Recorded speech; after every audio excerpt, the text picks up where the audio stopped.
Hello नमस्कार जय Jagannath welcome and welcome back to my YouTube channel Sonu's world. जी गोटे मो नुआ आइटम टे बनैबी घरे से मु किछि बैगन नहीं ताको काटी देछि माने बैगन को गोटा गोटा करिकी तापाई मु नहीं गोटे चम्मच जीरा आ ता सहित 4 चम्मच धड़ा सोरिष नहीं कि ताको गोटे स्मूथ पेस्ट करबा। फास्ट आपन तो जानिथिबे सोरिष जेहेतु पड़ी तो आपण आमे जो ताको पानी दे देबा तो सोरिष ग्राइंड करले भी ठीक से पेस्ट हबनी आ चोपाटा भी रही जिवो भल से भल लागिबन। तो सित मु ताको खाली आगे ताको ग्राइंड करदेली तापर पानी एमती कले स्मेल भी हबनी आ खाइबा भी भल लागिबो नले स्मेल हबो गोटे प्रकार स्मेल हुए। तापरे मु कंचा लका पास्ता पकेली तापरे मु पकेली किछि बादाम पकेकी ताको गोटे भल पेस्ट करली स्मूथ पेस्ट।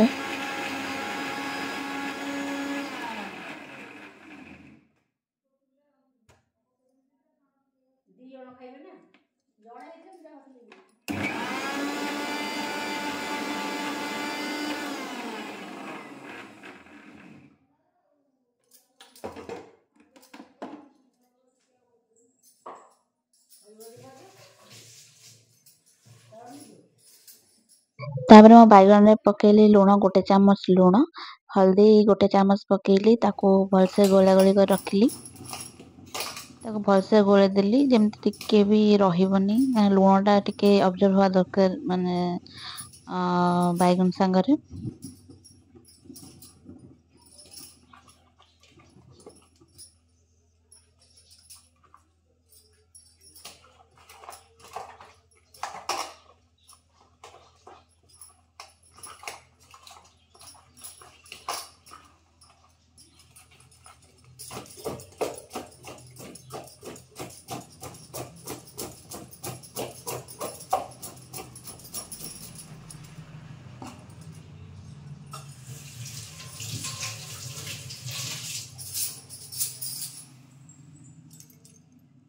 तापर मु कड़ाई रे पकेली तेल टिके गरम होला पर तापर जोटा मो बैगन हल्दी लुण गोई रखी ताको गोटे गोटे करके ताको तेल रे देली छागिया पे।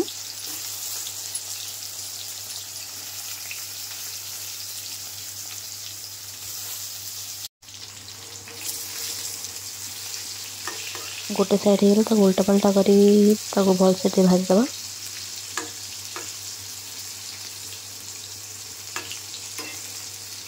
मत बहुत सुंदर लगे आइटम टा आपण बने खाबो निश्चिंत भल लगे आपण को भी।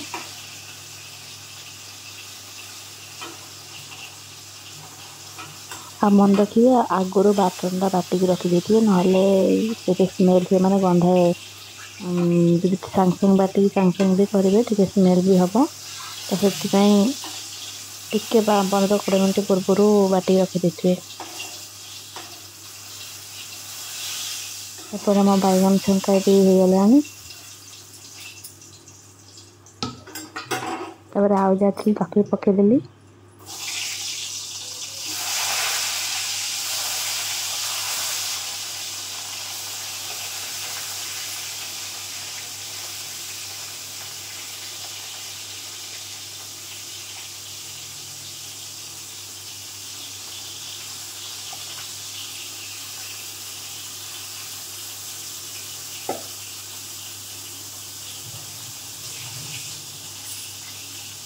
तापर मो छंका भी गला तापर तेल रे टिके हल्दी पकेली काना टिके हल्दी पकेले तेल टिके माने कलर आसी जाए तापर जो पेस्ट करथिली ताको पकेली ताकि संबर कसली तापर गोटे चम्मच लूण ताको भल से कसदेली तापर कसला परे बैगन को जो छाकी रखिथिली ताको भी पके देली ता देरे ताको किस बंद कसली से पानी टा मरी गला परे तापरे देखो केते सुंदर देखा होची मोर आज बैगन रायता।